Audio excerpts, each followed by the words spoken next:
le coup de marteau. Et en coup de marteau, évidemment, la chronique que vous attendez tous, que vous avez attendu hier. Mais je tiens à dire que c'était pas de ma faute. Bonjour, bon tweet. Bonjour Clémence. Vous allez bien ? Bah écoutez, au top, de mieux en mieux. Ah bon ? Ah, bah ça fait plaisir de vous voir comme ça. Comment ça se fait ça ? Autant d'enthousiasme. Regardez, j'ai pris un coup de soleil dimanche. C'était le premier beau jour de l'année.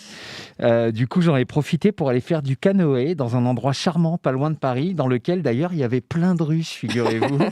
Vous imaginez mon bonheur, moi qui suis, selon certains connards sur Twitter, un salarié de Poutine. Ah oui, mais attendez, plein de Russes en région parisienne, c'était où exactement ? Alors ça, je vous le dirai hors antenne, parce que j'ai pas envie que le GIGN et la DGSE débarquent là-bas, mais c'était très sympa.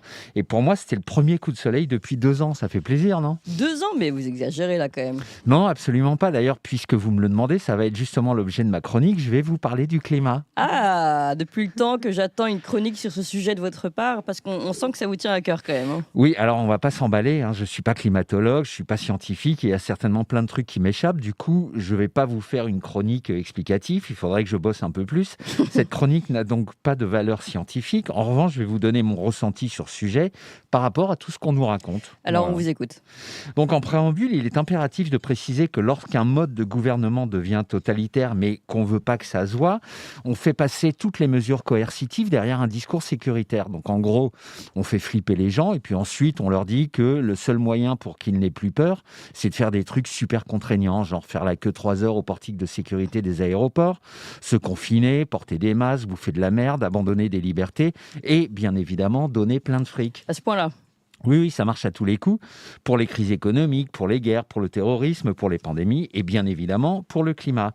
Et la recette fonctionne bien d'ailleurs, ça nous fait des générations de névrosés qui ont complètement abandonné toute notion de liberté du moment que leur sécurité est préservée. Oui, mais vous, pas rien, vous n'avez pas peur. Si, alors moi j'ai peur des migales et j'ai peur qu'on me retire mes libertés justement. C'est pour ça que je suis devenu complotiste et je crois quand même que les migales c'est moins méchant que toutes les raclures mondialistes qui nous gouvernent parce qu'au moins elles, si on les laisse tranquilles chasser leurs insectes, elles viennent pas nous faire chier, ce qui n'est absolument pas le cas des personnes que je viens de citer qui sont en permanence sur notre dos à nous faire culpabiliser sur à peu près tout. Mais c'est pas mal quand même un petit peu de sécurité parfois. Oui, sûrement. Le problème, c'est que ça ne garantit absolument rien. Tout à l'heure, je vous parlais de la sécurité dans les aéroports. Et là, c'est pas moi qui le dis, c'était Coluche à l'époque. Les bombes, ça monte pas dans les avions avec les passagers, ça monte avec les valises diplomatiques. Et puis, moi, à tous les gens qui ont abandonné leur liberté pour leur sécurité, j'aimerais leur dire ceci. On va tous mourir, les amis. Et moi, au moment où ça arrivera, je n'ai aucune envie de me dire que j'ai sacrifié mon bien le plus précieux, ma liberté donc, pour éviter quelque chose qui, de toute manière, était inéluctable. En clair, s'empêcher de vivre par peur de mourir est certainement la chose la plus stupide qu'un être humain puisse faire. Oh là, oui, on s'embarque dans des trucs super profonds, là. C'est de la philosophie, finalement. Mais je croyais qu'on allait faire une chronique légère sur le climat, le beau temps. Pardon, Clémence, vous avez comme d'habitude parfaitement raison. Je me suis laissé entraîner par mes rancœurs. Oui, vos rancœurs, carrément. Oui, je suis assez remonté contre les mondialistes qui ont leurs relais gouvernementaux, qui eux-mêmes ont leurs relais médiatiques, qui eux-mêmes ont leurs relais fact-checkers, qui eux-mêmes ont leurs fermatrolles, qui se permettent d'intervenir sans ma permission sur mes tweets par leur petite note aigrie que Elon Musk a permis de mettre en place sur Twitter. Comme vous le voyez, ça fait un paquet de connards à combattre. Du coup, je profite de l'espace médiatique que vous me laissez pour régler mes comptes sans qu'ils puissent intervenir et je les emmerde. Oui, on sent que vous en avez besoin, là. Vous avez besoin d'exprimer. Voilà, on va dire que cette semaine, c'est une chronique qui remplace une séance chez le psy. Bah oui. Après tout, il y a bien des gens qui payent des fortunes pour aller extérioriser toute leur frustration en allant hurler, en cassant des branches dans la forêt. Bon, bah moi, je vais faire ça sur Toxin et gratos en plus. Bon, alors, on la commence cette chronique ou on la commence pas du tout ? Mais on est en plein dedans, Clémence. Mais il faut bien camper le décor. Donc voilà. Donc l'autre jour, je fais un tweet en disant en gros qu'on nous vole notre fric, on nous vole nos libertés, on nous vole notre santé et il se pourrait même qu'on nous vole notre soleil. Oui. Et en disant ça, je faisais référence à une vidéo qu'un mec avait fait montrant sa voiture après un épisode pluvieux. La voiture était couverte d'une matière qui ressemblait à du sable et l'explication qui est donnée par les médias, c'est que ça serait du sable du Sahara. Ah oui, je vois pas le problème là. Et ben le problème, c'est que ça fait 9 mois qu'il pleut non-stop et que tous les jours, je regarde l'application, vous savez, Rain Today, là, qui montre tous les nuages, là. Et absolument tous les nuages, depuis 9 mois, viennent de l'océan ou parfois du pôle Nord et certainement pas du Sahara, ce qui explique d'ailleurs qu'en plus de se mouiller, ça fait aussi 9 mois qu'on se les gèle gèle en permanence. Donc bref, je fais un tweet là-dessus, sous-entendu que la pluie qu'on se prend depuis plusieurs mois ne serait pas si naturelle que ça. Donc là, je me prends immédiatement une note de la communauté Twitter qui explique que si, en fait, ça vient bien du Sahara, et la note montre un article qui date de 2002. Donc là, 2022.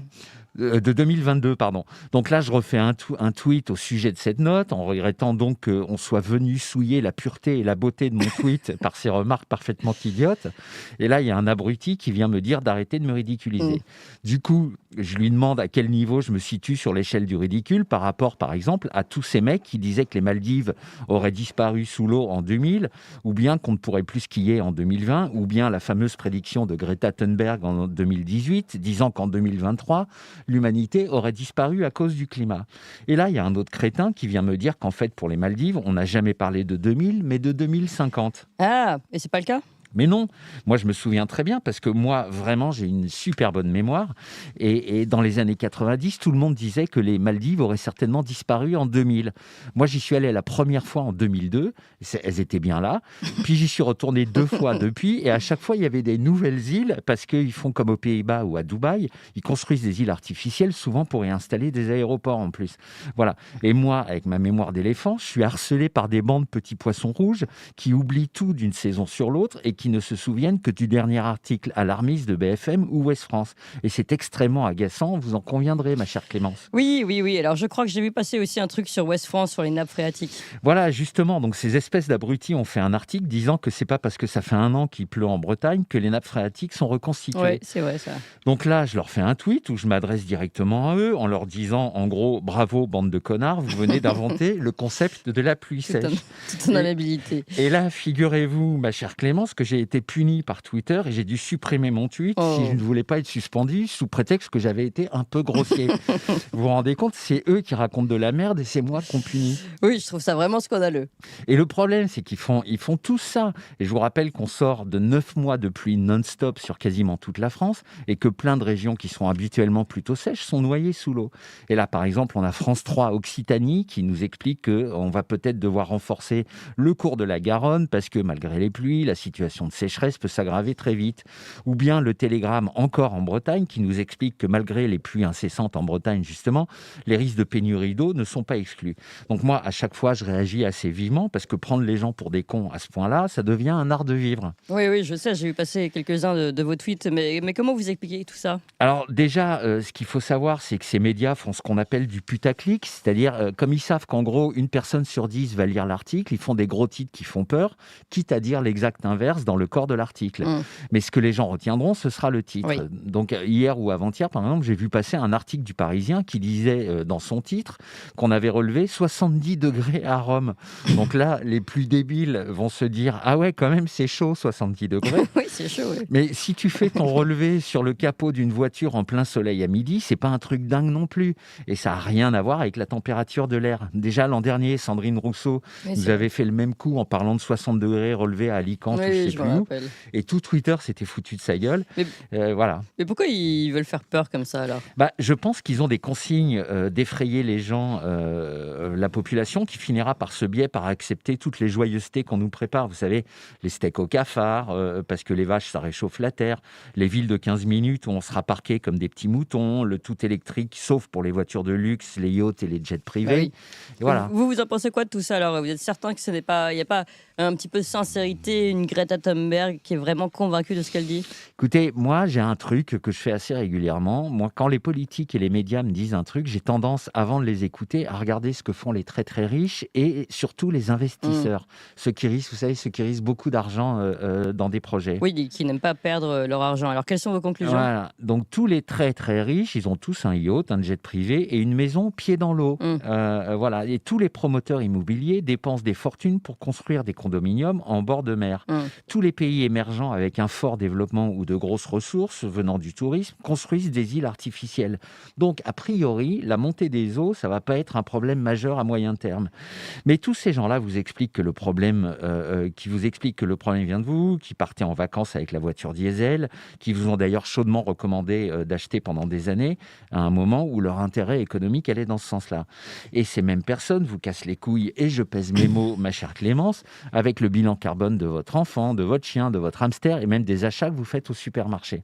Du coup, ça me paraît évident que ce qu'ils appellent la crise climatique est la voie royale vers un système où une poignée de personnes possédera tout et vous n'aurez plus rien. Une espèce d'aboutissement du communisme qui ne ressemble même pas à la version fantasmée de Marx. Bon, alors, est-ce que vous avez un conseil à donner aux gens? Oui, oui, bien sûr. Alors, envoyez-les se faire foutre bien comme il faut et vivez, putain, sans faire attention à ce qu'ils vous racontent. Rappelez-vous, tous les étés, Macron fait vroom vroom avec son petit jet ski autour du fort de Brégançon et il n'en a rien à branler de son bilan carbone. À ce moment-là, faites pareil. Eh bien, merci au Bout Tweet pour ces précieux conseils.